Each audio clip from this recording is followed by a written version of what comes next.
ये मैं समझता हूँ कि बाबा साहब ने जो क्रांति की थी, जो क्रांति के साथ साथ ये समाज का उत्थान हो गया, वो इन लोग की जब पीछे ढकलने में लगे हुए हैं। इसके लिए मेरा ये उत्तर प्रदेश के, राजस्थान के लोगों को आह्वान है कि भाई हमारा कौन मित्र है, हमारा कौन शत्रु है, हमें किसके साथ जाने से हमारा हक और अधिकार सुरक्षित रहे। यहाँ जो प्रस्तापित लोग हैं, जो यहाँ ठेकेदार समझ रहे समाज के, संस्कृति के, उन्हें हम दिखाएंगे कि बाबा साहब की क्रांति कितनी बरकरार है।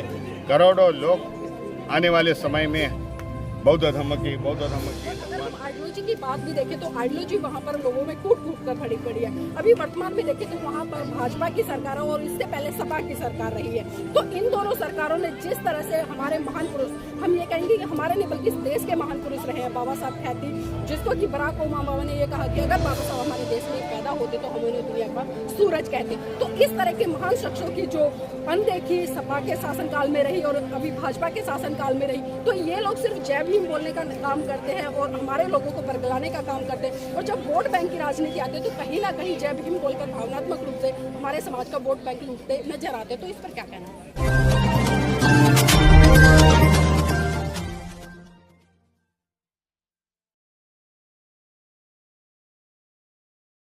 जय भीम, नमो बुद्धाय। आप देख रहे हैं एनबी न्यूज़ 24/7 नीलम बोध के साथ। और आज हूँ मैं राजस्थान के तिगड्डा गांव में, जहां पर आज बाबा साहब की मूर्ति का अनावरण किया गया है। साथ ही जब बाबा साहब की बात आती है तो एक क्रांति उत्पन्न होती है, बहुत सारे विचार उत्पन्न होते हैं। और जिस तरह से आज बाबा साहब की मूर्ति का अनावरण यहाँ पर भारतीय बौद्ध महासभा के जो राष्ट्रीय अध्यक्ष है भीमराव यशवंतराव जी ने किया है, तो उन्हीं से जानना चाहूंगी आज जिस तरह से आपने बाबा साहब की मूर्ति का अनावरण किया और भव्य कार्यक्रम रहा है, तो खासकर यहाँ के लोगों को क्या मैसेज देना चाहिए? क्योंकि देखिए लगातार हम मूर्तियों का अनावरण पूरे देश में देख रहे हैं, समय समय पर बहुत सारी मूर्तियों का अनावरण होता है और हम देखते हैं कि उन मूर्तियों को फिर तोड़ भी दिया जाता है। तो इस मूर्ति के माध्यम से बाबा साहब के विचारों को और इन लोगों को क्या संदेश देना चाहिए?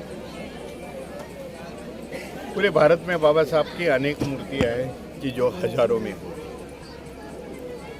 मैं उत्तर प्रदेश और राजस्थान में देख रहा हूँ, विशेषता मैं उत्तर प्रदेश में देखा बाबा साहब की मूर्तियाँ जो ऐसे नुक्कड़ पर लगाई हुई, तो मुझे ही उसमें शर्मित होना पड़ा। पिछली बार मैं लखनपुर खीरी में गया था, जहाँ कुछ जवानों को कुचल के गाड़ी के नीचे मार डाला था। उन परिवार को बीच में मैं उनका सांत्वन करने को गया था।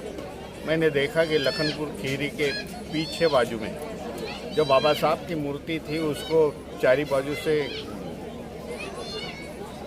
केज में बंद कर दिया गया था।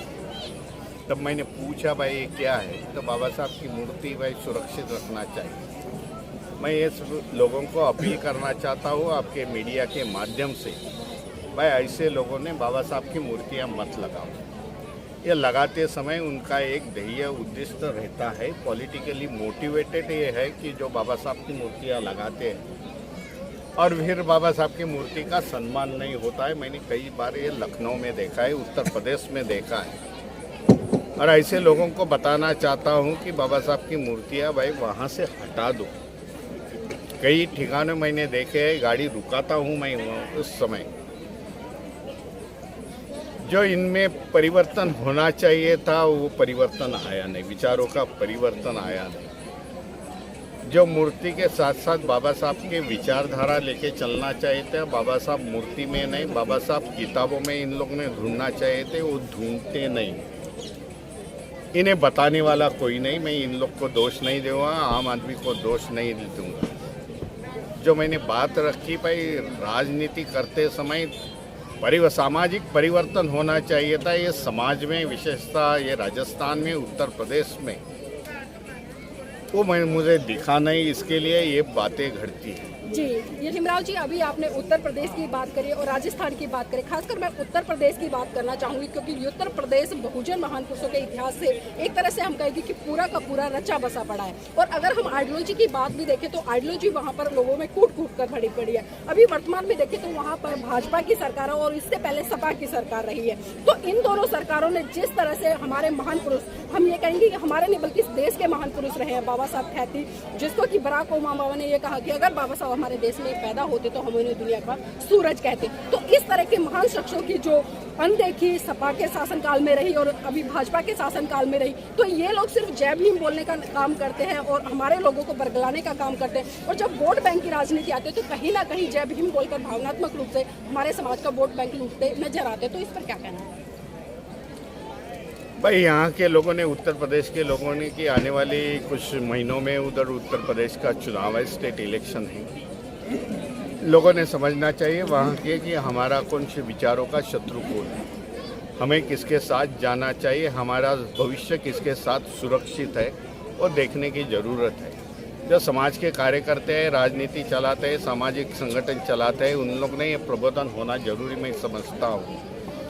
भाई राजनीति की बात है कि हम अपने बल पर अपन सत्ता में नहीं आ सकते। आज देश में देखा जाए कि एक सिंगल पार्टी इस देश में सत्ता में नहीं आ सकती। ये एक ग्रुप तैयार करके, भाई विचारों की ग्रुप तैयार करके लाइक माइंडेड पार्टी आती है और वो सत्ता में बैठती है। हमें देखना पड़ेगा कि हमारे साथ कौन ऐसे विचार है कि जो मिलते जुलते हैं, हमारा अधिकार और हक सुरक्षित रह सकता है आगे। 10 सालों में देखा है कि जो सरकारें आज इधर बैठी है, केंद्र में बैठी है, उन्होंने काफ़ी दिक्कतें यहाँ schedule caste, schedule tribe, OBC समाज के सामने खड़ी कर दी है। भाई शैक्षणिक है, नौकरियों की है, प्राइवेटाइजेशन की मामला है, शिक्षण का मामला है कि जो फीस उन्होंने काफ़ी बढ़ाई दी है। ये मैं समझता हूँ कि बाबा साहब ने जो क्रांति की थी, जो क्रांति के साथ साथ ये समाज का उत्थान हो गया, वो इन लोग की तरफ पीछे ढकलने में लगे हुए हैं। इसके लिए मेरा ये उत्तर प्रदेश के, राजस्थान के लोगों को आह्वान है कि भाई हमारा कौन मित्र है, हमारा कौन शत्रु है, हमें किसके साथ जाने से हमारा हक और अधिकार सुरक्षित रहेगा, ये सोचने की बात है।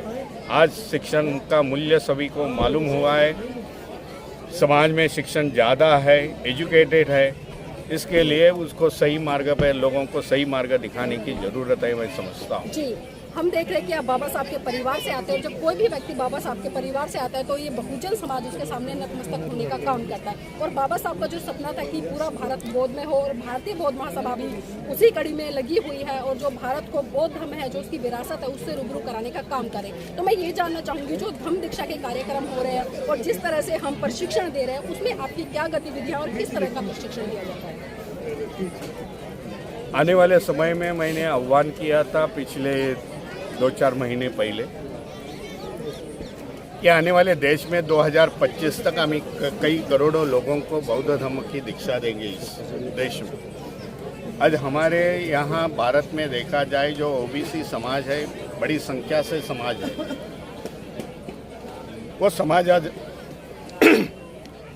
आज परिवर्तन चाह रहा है, धार्मिक परिवर्तन चाह रहा है। जो समाज है, कुशवा समाज है, सैनी है, कुर्मी है, यहाँ के मौर्य समाज है, इन सभी समाज की मीटिंग मैंने दादर के अंबेडकर भवन में ली थी, और समाज के नेताओं को एक ही समय, एक ही मंच पर हम लोग ने भारतीय बौद्ध महासभा के प्लेटफॉर्म पर बुलाया था, और उस मंच से हम लोग ने ऐलान कर दिया कि आने वाले समय 2025 में बाबा साहब की धम्म क्रांति अधिक गतिमान होगी। यहाँ जो प्रस्तापित लोग हैं, जो यहाँ ठेकेदार समझ रहे समाज के, संस्कृति के, उन्हें हम दिखाएंगे कि बाबा साहब की क्रांति कितनी बरकरार है। करोड़ों लोग आने वाले समय में बौद्ध धर्म की धर्मांतरित होंगे। का डेटा हम लोग कंप्यूटर के माध्यम से देंगे। हमारे श्रोता साथ साथ ये भी जानना चाहेंगे, जैसे कि अभी आपने मंच से भी अनाउंस किया है कि आप मतलब 26 जनवरी को संविधान दिवस के रूप में मनाएंगे बड़े स्तर पर, वो भी जो कि लखनऊ में है, लखनऊ से। और उसी के साथ साथ ये भी आपने कहा कि आप आने वाले समय में 2025 में 10 करोड़ लोगों को बौद्ध बनाने जा रहे हैं। तो मेरा एक बहुत बड़ा सवाल यहाँ पर है, एक तरफ दिल्ली में जो समाज कल्याण मंत्री है राजेंद्र पाल गौतम जी, वो भी 10 करोड़ लोगों को बौद्ध बनाने की बात करते हैं। दूसरी तरफ हम राजरत्न अम्बेडकर जी को देख रहे हैं, वो भी 10 करोड़ लोगों को बौद्ध बनाने की बात कर रहे हैं। 2025 की बात कर रही हूँ मैं, और उसी कड़ी में आप भी कह रहे हैं। तो मैं ये जानना चाहूंगी कि जो ये तीनों लोग हैं या तीनों संगठन है, क्या आपस में मिलकर इस मुहिम को आगे बढ़ाएंगे या अपना अलग अलग इनका नेतृत्व करेंगे? आपके माध्यम से बताना चाहता हूँ, इसका ऐलान मैंने किया है बुद्धिस्ट सोसाइटी ऑफ इंडिया के मंच पे से। राजेंद्र पाल गौतम जो समाज कल्याण मंत्री है केजरीवाल के गवर्नमेंट में दिल्ली से, वो हमारे साथ है। राजरत्न का मुझे मालूम नहीं, आए सब जन आए तो मुझे हर्षित होगा, आनंदित होगा कि सब जन एकत्र मिलके हम लोग काम करें। भाई हमारा भारतीय बौद्ध महासभा है, वो 22 राज्यों में हम लोग कार्यरत हैं। हम कोई इंडिविजुअली एजेंडा लेके चलने वाले नहीं हैं। भाई हमारा इंफ्रास्ट्रक्चर है। मैं आपके माध्यम से लोगों को बताना चाहता हूँ, बुद्धिस्ट सोसाइटी ऑफ इंडिया का इंफ्रास्ट्रक्चर कार्यकर्ता का, पदाधिकारियों का इतना बड़ा है कि अम्बेडकरी मूवमेंट में इतना बड़ा संगठन किसी का नहीं है। जी, बाबा साहब ने जब बौद्ध धर्म की दीक्षा ग्रहण की थी तो उससे पहले बहुत ज़्यादा चिंतन मनन किया था और उन्होंने बहुत सारे बौद्ध भिक्षुओं के जाकर मतलब देखा था, उनका आचरण व्यवहार भी देखा था। और एक बार तो बाबा साहब ने ये भी कहा था कि मैं जो क्या नाम है भिक्षु संघ है उसकी शरण में नहीं जाऊंगा। तो ये बहुत बड़ा सवाल था और भारतीय बौद्ध महासभा आज इसी कड़ी में आगे बढ़ रही है कि जो धर्म प्रशिक्षण दिए जा रहे हैं, लोगों को बौद्ध बनाया जा रहा है, लेकिन हम देख रहे हैं कि लोग जीवन तो ले लेते हैं लेकिन उसमें आचरण की बहुत भारी कमी दिखाई देती है। तो इस पर भारतीय बौद्ध महासभा क्या करती है? भाई भारतीय बौद्ध महासभा का खुद का भिक्षु संघ है, जो काफ़ी लिमिटेड भिक्षु संघ है। ऑल इंडिया भिक्षु संघ से हम लोग ने पिछली बार बात की, जब हम लोग ने ऐलान किया कुछ करोड़ों लोग हम लोग धर्मांतरित हो रहे हैं, तब भिक्षु संघ ने मुझे बताया दिया कि हमें भिक्षुओं की संख्या बढ़ानी पड़ेगी। खाली धर्मांतरित करके हमें कोई फ़ायदा नहीं होगा। तो बौद्ध धर्म आचरण में आना चाहिए, संस्कृति में आना चाहिए और हमारी पहचान इस देश में निर्माण करनी चाहिए। इसके लिए भिक्षु संघ की काफ़ी आवश्यकता है। लेकिन हम ये भी आपको बताना चाहते हैं कि भारतीय बौद्ध महासभा के पास इतने भिक्षु नहीं हैं। सब भिक्षु है वो ऑल इंडिया भिक्षु संघ के मेंबर्स हैं, उनसे बातचीत हम लोग की चल रही है। भाई आने वाले समय में आप भी सब जन तैयारी हो जाओ और जो परिवर्तन इस देश में हो रहा है उन लोगों को भाई शिक्षा देने की, उनको बौद्ध धर्म सिखाने की ज़रूरत है। क्योंकि चीवर में भंते जी रहते हैं तो लोगों पर ज़्यादा असर पड़ता है, हम लोग कितनी बात करें तो। इसी वजह से हम लोग की बातचीत चल रही है। और जो हम लोग ने प्रोग्राम 10 करोड़ का लिया है, भारत के सभी जो संस्थाएं, छोटी छोटी मोटी संस्थाएं, वो सभी एक ही बैनर के नीचे हम लोग कार्य करने वाले हैं। ऐसा हम लोग की 1-2 मीटिंग दिल्ली के अंबेडकर भवन में हुई थी। पिछली बार जो सपा सैनिक दल का 24 को अधिवेशन हुआ, उसमें भी राजेंद्र पाल गौतम ने वो बात कही। तभी हम लोग ने बोले हम सब एक साथ हैं और ये बड़ा प्रोग्राम यहाँ करेंगे धर्मांतरी, और इस देश में दिखा देंगे कि भारतीय बौद्ध संस्कृति, इस देश से जो बौद्ध धर्म लुप्त हुआ था बाबा साहब के क्रांति के बाद, बड़े जोर से चल रहा है। ये हमें दिखाने की जरूरत है। ये करते समय हम कौन सा भी धर्म को, जो हम पहले मानसिकता में थे, उसको टीका टिप्पणी उसकी कोई करेंगे नहीं। तो बौद्ध धर्म की जो अच्छाइयाँ है, शांति का मार्ग है, न्याय का मार्ग है, वो हम लोग अमन शांति से लोगों के साथ जाएंगे। जी बिल्कुल। जाते जाते एक आखिरी सवाल और लेना चाहूँगी आपसे, क्योंकि देखिए जिस समय बाबा साहब ने बौद्ध धर्म की दीक्षा ली थी तो बताते हैं, हमने प्रत्यक्ष रूप से नहीं देखा है, कोई बताता है 7 करोड़ लोग थे, कोई 7 लाख लोग थे, कोई कहता है कि 10 लाख लोग थे। ये आंकड़ा अगर हम देखें तो बहुत बड़ा है, लेकिन जब से लेकर आज तक अगर हम अंतराल देखें तो सही मायने में जो बाबा साहब जिन लोगों को बौद्ध धर्म की दीक्षा देकर गए थे, उन लोगों ने उस धर्म का ना तो आगे प्रचार प्रसार किया और ना ही उस विचारधारा को आगे बढ़ाने का काम किया। तो मैं ये भी जानना चाहूँगी कि जो 10 करोड़ का आप लोग संकल्प ले रहे हैं, एक आंकड़ा आप लोगों ने दिया है, तो इसमें आपकी क्या एक कहते हैं कि गतिविधियां है और किस तरह से रूपरेखा तैयार की है कि ताकि आप 10 करोड़ लोगों तक पहुंच सके और 10 करोड़ लोगों को बौद्ध धर्म की दीक्षा दिला सके? 14 अक्टूबर 1956 में बाबा साहब ने बौद्ध धर्मांतर किया था, परिवर्तन किया था। उनके साथ किसी के पास तो आंकड़ा नहीं, लेकिन 5 लाख लोग आए थे। ऐसा वहाँ के उस समय के जो पेपर में छप के आया था कि 5 लाख लोगों ने, नागपुर के पेपर में 5 लाख लोगों ने धर्मांतर किया, महार समाज से बौद्ध धर्म में आ गए। बाबा साहब का महापरिनिर्वाण 1.5 महीने में हो गया। जब 1951 में सेंसस हो गया, आपको बताना चाहता हूँ, काफ़ी लोगों को ये हिस्ट्री मालूम नहीं है। 1951 में जब सेंसस हो गया, महाराष्ट्र की बात कर रहा हूँ, तब 2500 बौद्ध लोगों की जनगणना हुई, रजिस्ट्रेशन हो गया 2500 बौद्ध। बाबा साहब ने 1956 में धर्मांतरित करके 5 लाख लोगों को बौद्ध धर्मांतरित किया।